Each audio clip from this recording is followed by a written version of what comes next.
seorang kepala desa yang hanya lulus SD ketakutan kalau dia protes tentang hak dia untuk mempertanyakan itu patok apa, dia takut dia akan kena undang-undang ITE.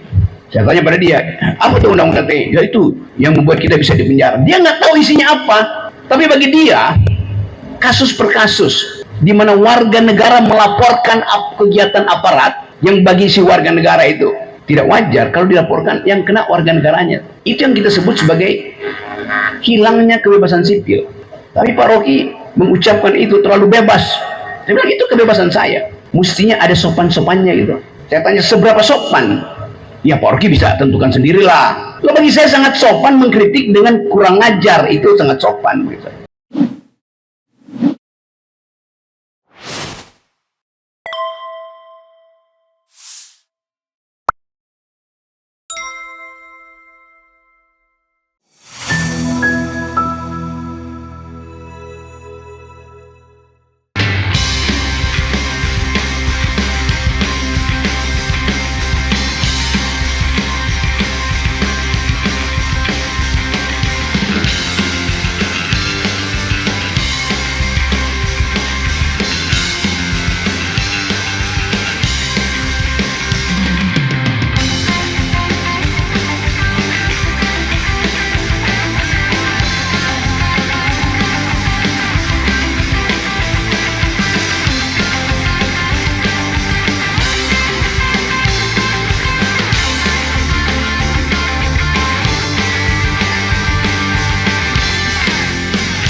Oke, kesimpulan saya tadi, teman-teman, Refli Harun, Habil, Saud,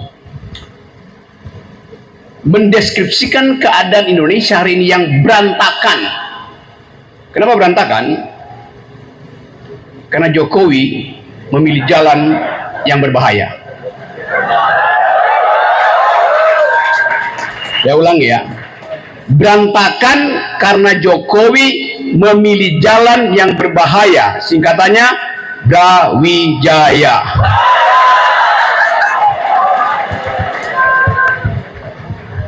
Karena itu yang mesti halangi dia makin memberantakkan negeri ini, ya Brawijaya. Itu logikanya. Lalu kita bicara soal dinasti tadi Pak Syah. Memang ada dinasti di Indonesia? Nggak ada dinasti. Di dalam tradisi politik, dinasti itu darahnya biru, yang sekarang darahnya kotor. Nggak ada dinasti darahnya kotor. Yang ada adalah kebengisan kekuasaan, penghisap darah. Jadi kita ada dalam suasana, kita mau masuk di dalam tema pemilu, tapi kita gugup sebetulnya.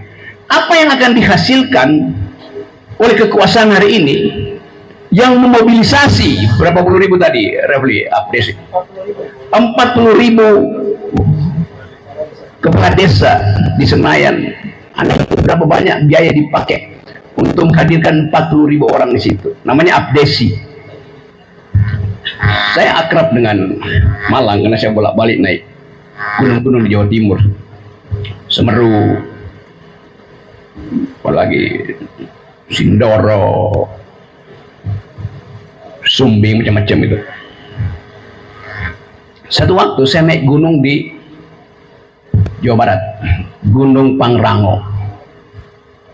Saya lagi jalan, lalu ditemui oleh kepala desa yang pasti nggak ikut ke Senayan kemarin, karena dia lagi dalam ketakutan meminta saya untuk menerangkan apa artinya spanduk besar-besaran yang berjudul "Ini adalah proyek strategis presiden" yang dipatok di lahan dia berkebun di kaki Gunung Pangrango, Gunung Gede.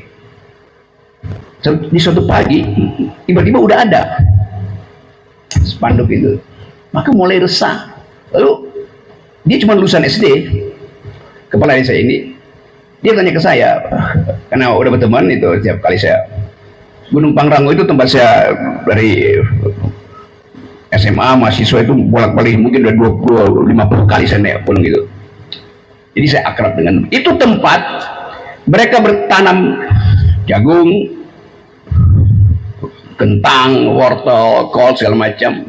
Dan sepanjang jalur itu ada warung-warung tempat kalau orang malas bawa makanan, ya udah ada warung-warung sama seperti kira-kira Gunung Semeru sebelum Kalimati itu sampai ke danau apa namanya, Danau Kumbolo itu sebelum naik tanjakan Cinta, ada banyak tempat makan. Demikian juga di Gunung Gede itu. Jadi si kepala desa ini bertanya ke saya, kemarin ada orang pasang patok Pak Rocky, kalau saya foto, kata si kepala desa, dan saya upload di sosial media, apakah saya kena undang-undang ITE? Anda bayangkan ya, seorang kepala desa yang hanya lulus SD ketakutan kalau dia protes tentang hak dia untuk mempertanyakan itu patok apa, dia takut dia akan kena undang-undang ITE.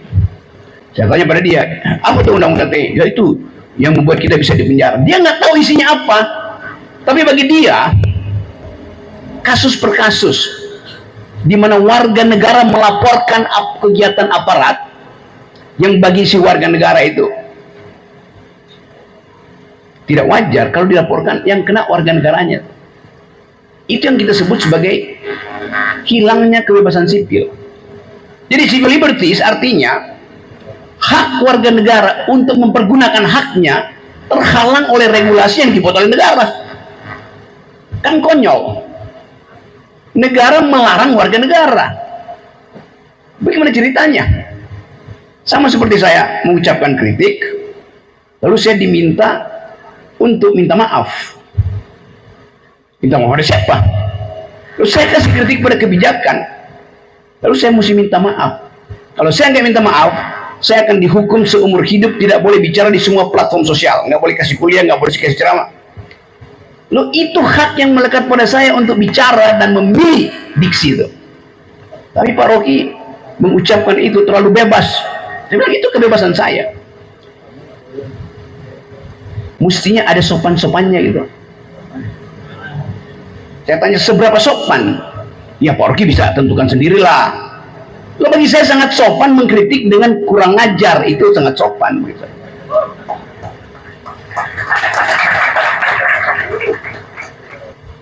Jadi yang kita maksud dengan hilangnya kebebasan sipil artinya ketakutan primer warga negara untuk mengucapkan haknya. Jadi bayangin, Anda punya hak, Anda takut ucapkan. Gila nih, punya hak tapi takut diucapkan.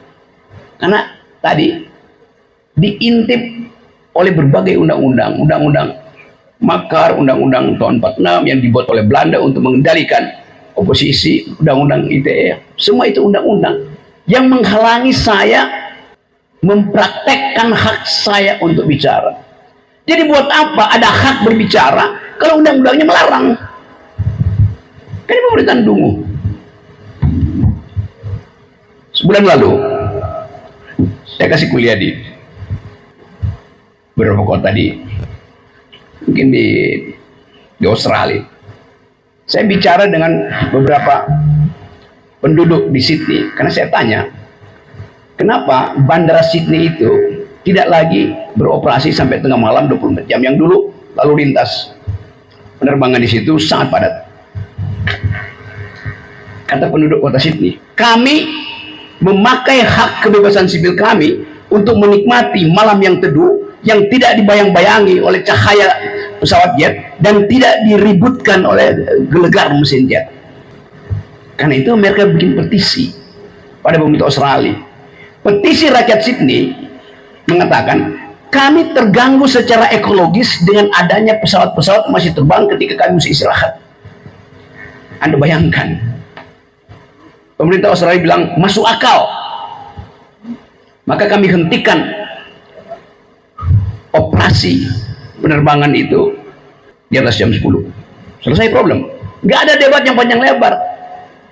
Anda lihat bagaimana pemerintah menghargai suara warga negaranya. Padahal pemerintah Australia tahu bahwa ini bandara kalau ditutup jam 10, itu banyak turis yang mau masuk tengah malam itu nggak bisa lagi. Artinya devisa dia nggak dapat. Tapi bagi pemerintah Australia rugi secara finansial, tapi bahagia secara kultural. Anda pilih mana? Anda bayangkan, hak masyarakat sipil dihargai. Kalau manusia itu dihargai sekedar konsumen, maka pemerintah Australia akan tanya, oke, kami tetap akan terbang, akan buka bandara itu. Anda mau kami bayar berapa sih supaya Anda bisa tidur? Kayak kita kasih obat tidur aja. Kuping Anda terganggu, kami biayai buat operasi gendang pendengar. Itu namanya pemerintah menjadikan warga negara sekedar konsumen. Tapi pemerintah Australia menghargai penduduk Australia sebagai citizen, warga negara yang haknya melampaui hak negara. Anda bandingkan dengan Indonesia tadi, petani yang udah puluhan tahun mengolah lahan di kaki Gunung Pangrango takut mengucapkan haknya. Ketika mereka bersekutu untuk bikin petisi, mulai diancam satu persatu. Bahaya kamu kalau setuju dengan teman kamu yang di situ tuh. Ini saya kasih uang kamu, nggak usah ikut rapat. Negara menyogok warga negara untuk berbohong pada warga negara lainnya. Di Rempang digusur penduduk asli di situ karena mau dipakai untuk industri strategis. Diperlukan 1.700 hektar, tapi yang digusur 17.000 hektar. Lalu ditanya pada penduduk Rempang, kalian kami gusur, kalian meminta apa? Rumah kami kasih, makanan kami kasih. Penduduk Rempang tidak memerlukan house, mereka memerlukan home, sweet home. Apartemen itu bukan rumah bagi mereka. Mereka butuh pemukiman di mana kebudayaannya dipelihara, basisnya nenek moyang. Jadi hak warga negara tidak dilayani oleh negara. Kebebasan sipil diancam oleh kekuasaan. Masih cerita dari Australia. Saya ngomong dengan beberapa teman-teman ahli-ahli geologi orang Indonesia yang lagi eksplorasi mining tambang di bagian barat Australia. Kan negara yang kosong dan itu tambang di situ banyak betul yang belum digali itu. Ada prinsip di situ.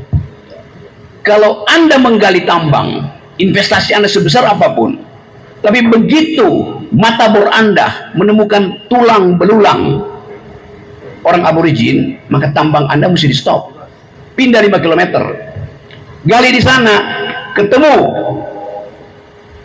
mangkok purba orang aborigin asli Australia, pindah lagi 5 km.